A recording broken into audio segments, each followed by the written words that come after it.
अपनी कविता में भगवान की छवि को उपस्थित करने के लिए कुछ ऐसी बातें जोड़ी जाती हैं जो उस भगवान की जो सार्वजनिक छवि है उसको विशिष्ट बनाता है।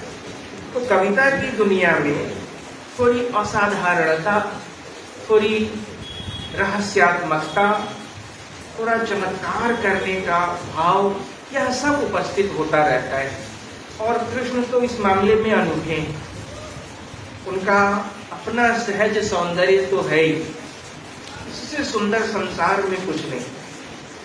और ऐसे सहज सौंदर्य वाले बालक, उनको माता का प्रेम भी सबसे अधिक मिल रहा है, क्योंकि वो ऐसी माता के पास हैं जिनको बहुत दिनों के बाद यह सुख मिल रहा है। बहुत दिनों के बाद संतान की अभिलाषा पूरी हुई, तो माता का अतिरिक्त स्नेह भी मिल रहा है। ऐसे बच्चों को हम लोग कहते हैं कि थोड़ा बिगड़ जाएगा, थोड़ा ज्यादा नटखट होगा, तो कृष्ण को तो यह अतिरिक्त स्नेह मिल रहा है। और इन दोनों से बढ़कर उनके पिता, वो क्या है, ग्राम के अधिपति, स्वामी, तो थोड़ी उद्दंडता भी हो सकती है उनके व्यक्तित्व में। यह सब मिलकर एक ऐसा व्यक्तित्व बन रहा है जो कविता के अनुकूल है। इसलिए इन सारे प्रसंगों को बार बार कवियों ने दोहराया है। 3 वर्ष से ही चोरी करने लगते हैं, 3 वर्ष की अवस्था से। पर ऐसा चोरी करने वाले नन्हे बालक के प्रति भी सारे गांव भर की गोपियां और बाकी लोग प्रेम रखते हैं। कहीं देखा है ऐसा?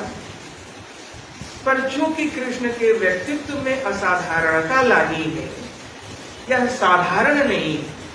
साधारण में यदि कोई बालक चोरी करता हुआ पकड़ा जाएगा तो उससे लोग कुपित होंगे, उसको फटकारेंगे, उसके माता पिता तक ले जाएंगे और कुछ कहेंगे। ये सारे प्रसंग भी हैं, पर मुख्य है कि यह सब जानते हुए भी गोपियां कृष्ण से प्रेम करना नहीं छोड़ती।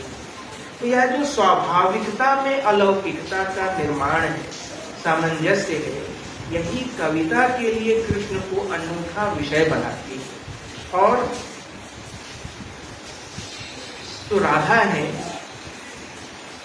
कृष्ण की समानाधिकारिणी प्रेमिका है, तो कृष्ण से कम नहीं। कम होती तो इतने सारे प्रसंग तो आते ही नहीं। वल्लभ संप्रदाय में ही तो कहा गया है गूढ़ाति गूढ़ प्रेम है राधा और कृष्ण का, वो साधारण प्रेम नहीं। और इसीलिए तो कहा है, सूरदास जी ने कहा है, लरिकाई को प्रेम कहो अली कैसे छूटे। वो साहचर्य जनित प्रेम विकसित हुआ है, धीरे धीरे साथ रहते रहते यह प्रेम प्रगाढ़ हुआ है। और मुझे भ्रमर गीत पर ले आना था आप लोगों को, तो इन सारे प्रसंगों से जुड़ता है भ्रमर गीत। और तो नंददास जी का भ्रमर गीत है, जिसे भंवर गीत भी कहते हैं भाषा में। और उनसे पहले सूरदास जी के सूर सागर में भ्रमर गीत का बहुत विस्तृत आयोजन है। 750 छंद हैं सूर सागर में भ्रमर गीत प्रसंग से जुड़े हुए। पर जो नंददास जी का भंवर गीत है वह सूरदास जी की तुलना में बहुत छोटा है, उसमें केवल 75 छंद है। यह जो छोटा है, पर कवि के रूप में नंददास जी इतने निपुण हैं कि भ्रमर गीत के सारे भाव को उन्होंने इन 75 छंदों में नियोजित कर दिया है। यह कविता की बड़ी शक्ति है, यह उनके कवि होने का, सुकवि होने का भी बड़ा प्रमाण है। मैंने अभी कहा कि भागवत के 10वें स्कंध में 47वें अध्याय में 12 से 19 नंबर तक का जो श्लोक है वह मूल भ्रमर गीत का आयोजन है। छोटा हिस्सा है, 12 से 19 तक 7-8 छंद होंगे। पर उसी में जो गोपी उद्धव संवाद है और भ्रमर गीत का जो बीज भाव है वह वहीं मिलता है। यह जो भ्रमर गीत है कृष्ण के जीवन प्रसंगों में बहुत अधिक महत्व रखता है, इसलिए यह ब्रज भाव पश्चात का वर्णन है इसमें। जब मैं ब्रज भाव पश्चात कह रहा हूं तो ब्रज किसी स्थान का नाम नहीं। महाराज जी अपने उपदेश प्रवचन में बताते होंगे, ब्रज एक भाव है। कहीं भी आप रहें उस ब्रज भाव में ही रहते हैं। यह जो पूरा प्रांगण है यह भी उस ब्रज भाव से ही आच्छादित है। तो इसीलिए ब्रज स्थान विशेष नहीं है, एक भाव है।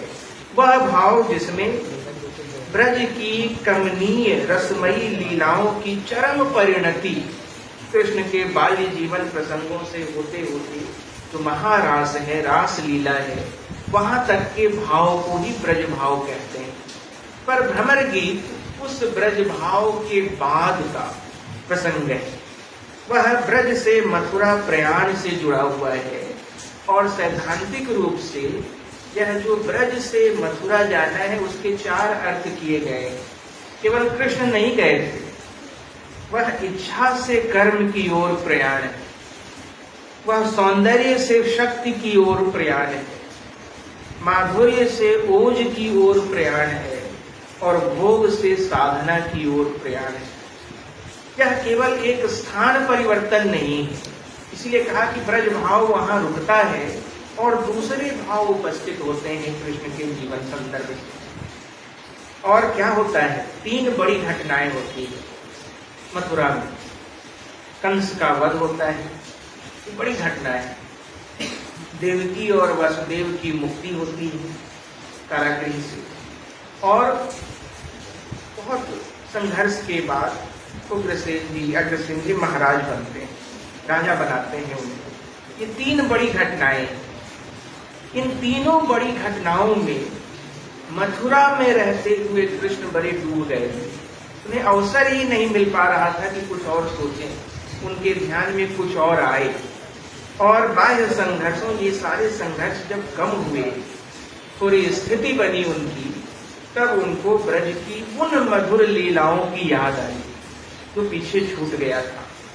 इसलिए बहुत लोग कहते हैं, और साहित्य में भी हम लोगों ने देखा है, आलोचकों ने यही बातें बताई हैं, यह जो भ्रमर गीत है वह विस्मृति का परिणाम है कि कृष्ण भूल गए और गोपियों को इनके ऐसे भूल जाने के प्रति कष्ट हुआ कि जिनसे ऐसा स्नेह था उस स्नेह को भूल गए। पर यह विस्मृति का परिणाम नहीं है, मैं ऐसा समझता हूँ। स्वयं कृष्ण को जब वह सब याद आता है, यह स्मृति से जुड़ा हुआ अंश है। इसको थोड़ा उल्टा करके देखने की जरूरत है। हम गोपियों की तरफ से भ्रमर गीत देखते हैं, पर थोड़ा कृष्ण की तरफ से यदि भ्रमर गीत की ओर लौटे तो एक भिन्न अर्थ संदर्भ उपस्थित होता है। और इसीलिए अभी मैंने कहा कि यह ब्रज भाव की समाप्ति है, तो गोपी भाव का विस्तार है। एक गोपी भाव गीत, उसका विस्तार है समूचा भ्रमर गीत। यह गोपी भाव क्या है? बहुत बाद में किसी काशी में जगन्नाथ दास रत्नाकर जी ने उद्धव शतक की रचना की, और उसका एक छंद है, उसी से स्पष्ट हो जाएगा कि गोपी भाव क्या है। भेजे मन भावन के उद्धव के आवन की, सुधि ब्रज गावनी में पावनी जब लगी। तो ग्वालिन की झौरी झौरी दौरी दौरी नंद पौरी आवन तवै लगी। उझकी पद कंजन के पंजन पे, पेखी पेखी पाती छाती छोहन छवै लगी। हमको लिखो है कहा, हमको लिखो है कहा, हमको लिखो है कहा, कहन सवै लगी। सारी गोपियां, उद्धव आए हैं, हाथ में एक पत्र नुमा कुछ है और वह गोपियों ने देख लिया है, पर सीधे उनसे कैसे पूछें? मर्यादा भी है कि गांव में पहली बार कोई आगंतुक आया है, उसके सम्मुख जाए कैसे, पूछें कैसे कि क्या लाए हो। और उद्धव पहले गांव के जो अधिपति हैं, मुखिया हैं, उनके यहाँ जाना चाहते हैं, क्योंकि वहीं जाने से सारी बातें पता लगेंगी।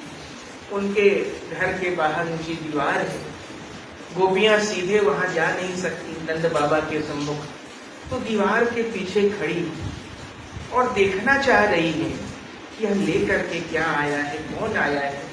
लगता तो है कि कोई मथुरा से ही आया है, क्योंकि उद्धव की वेशभूषा कृष्ण की ही तरह है, ऐसा भागवत जी में है।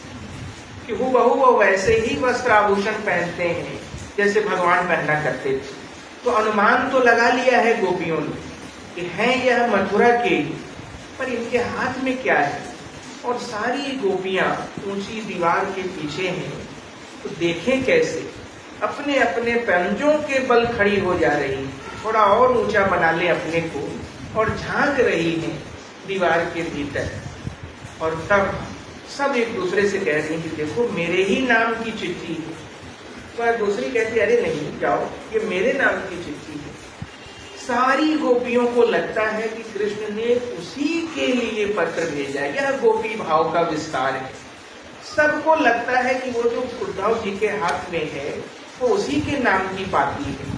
तो इसलिए मैं कह रहा था कि यह जो भ्रमर गीत है यह ब्रज भाव